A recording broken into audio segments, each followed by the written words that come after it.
Les Français ont souvent cette image d'être à la fois des râleurs et des paresseux. Mais cette réputation est-elle réellement méritée? Crétin, cocu, andouille! T'as entendu, hein? C'est ça les Français! On en parle maintenant.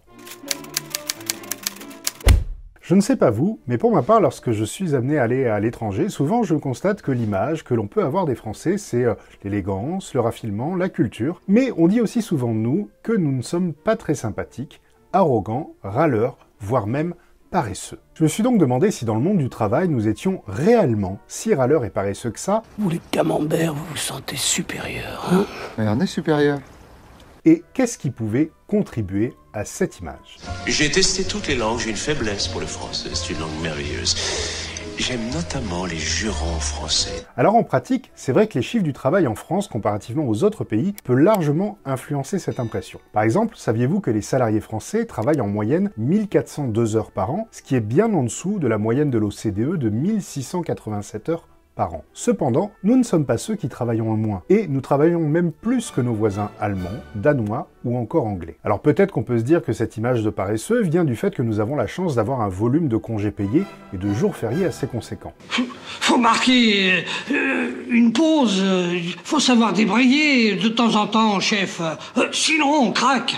Mais là encore, même s'il faut avouer que nous sommes très bien lotis, avec un total de 36 jours de repos si on cumule les congés payés et les jours fériés, cela reste inférieur par exemple à l'Autriche ou à Malte, qui en compte 38, à la Bolivie et à la Grèce qui en comptent 37, et nous sommes à égalité avec le Royaume-Uni, la Suède, le Venezuela et l'Espagne. Par contre, s'il y a un point où nous sommes régulièrement les champions du monde, les best of the world, c'est, attention, les grèves. Et là oui, en effet, il faut avouer que nous battons souvent des records, car nous sommes la plupart du temps sur la première place du podium mondial, et lorsque nous ne sommes pas trop en forme, nous sommes au moins dans le top 5.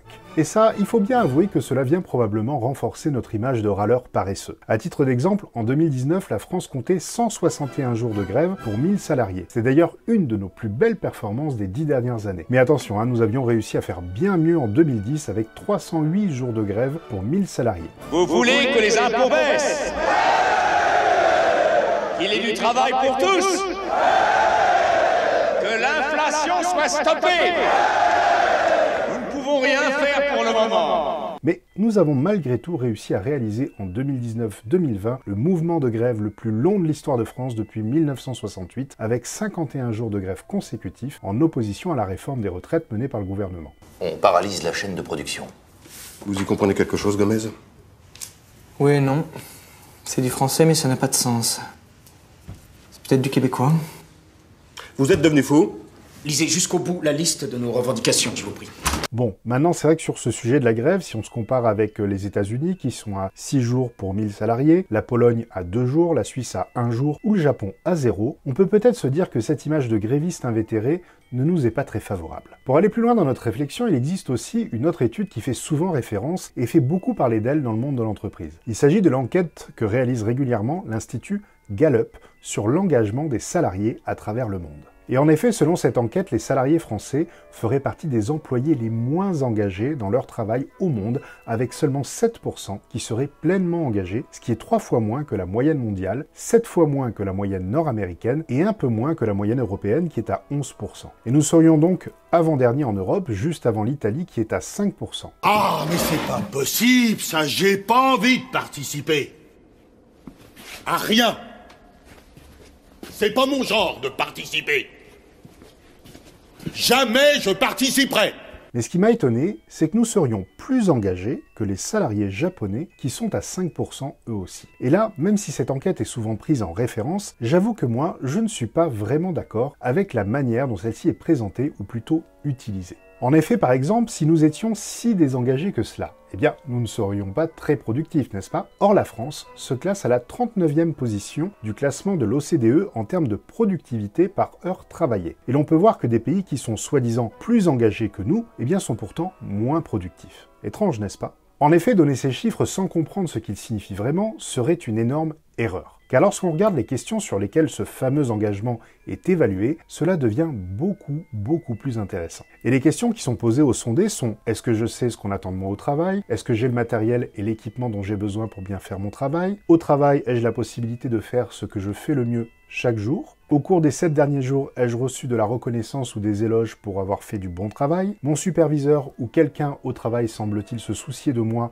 en tant que personne? Y a-t-il quelqu'un au travail qui encourage mon développement? Au travail, mes opinions semblent-elles compter? La mission ou le but de mon entreprise me fait-il sentir que mon travail est important? Mes associés ou collègues s'engagent-ils à faire un travail de qualité? Ai-je un meilleur ami au travail? Au cours des 6 derniers mois, quelqu'un au travail m'a-t-il parlé de mes progrès? Et au cours de la dernière année, ai-je eu l'occasion d'apprendre et de grandir au travail? Et là, vous l'aurez bien compris, ce qui est réellement évalué dans cette enquête, c'est la capacité des entreprises à donner du sens au travail qui est réalisé, à mettre en œuvre les meilleures conditions pour que les employés s'épanouissent et progressent dans leur milieu professionnel, et est-ce que la qualité du management est bien présente? Et c'est là que le bât blesse, car cela voudrait dire que les entreprises en France font partie des plus mauvaises au monde pour mettre en place les bases nécessaires et essentielles pour impliquer efficacement leurs collaborateurs dans un travail épanouissant. Formuler des saillies spirituelles, fines, promptes et malveillantes, alors votre pays guérira de ses plaies.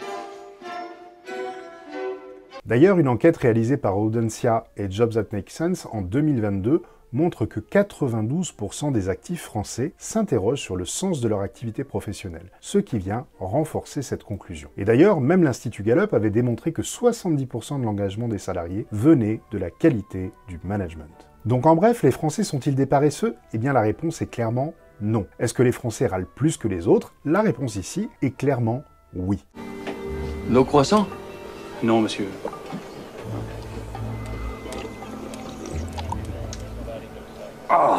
You got this coffee? Cependant, au vu des résultats, on peut légitimement se demander si ça ne serait pas parce qu'ils ont de vraies bonnes raisons de râler. Dans tous les cas, une chose est certaine, nous aurions tout à y gagner à améliorer à la fois les bonnes pratiques, la qualité du management et remettre du sens au cœur de nos actions au sein des entreprises. Le miracle de la technique alliée à une grande humanité. Je vous dis à la semaine prochaine pour une nouvelle vidéo. À bientôt.